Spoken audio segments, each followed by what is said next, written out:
What's up mga ka-homber-homber ko dyan sa Chicana? Nandito ngayon ako sa Canada. Masaya dito, malamig. Maaraw tayo ngayon. Kahit naka-jacket ako, malamig. Let's go.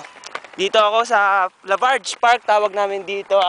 Madalas ko ito tinatambayan kasi lagi ako nagbabasketball dito actually. Ito, masaya naman dito. Mabait ang tao. Nga pala, happy anniversary dyan. Masaya, alam ko maraming malayo pa mararating ng church natin. God bless. At ito, ipapakita ko sa inyo ngayon kung gaano kaganda ang Canada.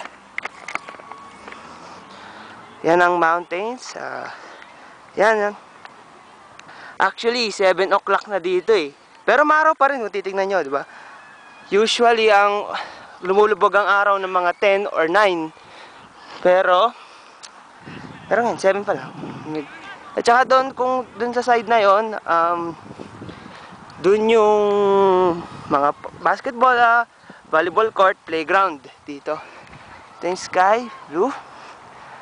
So, mamaya mag-video si Mami, tsaka si Eli, kakanta sila.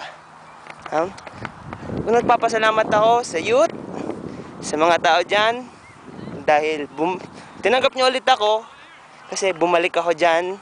Sorry kasi nawala ako ng matagal. Naging busy lang. Pero salamat ako talaga. Kasi na-bless ulit ako ni God. Thank you sa experience. Hindi ko makakalimutan yon. Happy anniversary. Sorry, nauutan lang. Kamali. Sige, ito na. Kakanta na. Sila Eli at si Mami para sa inyo.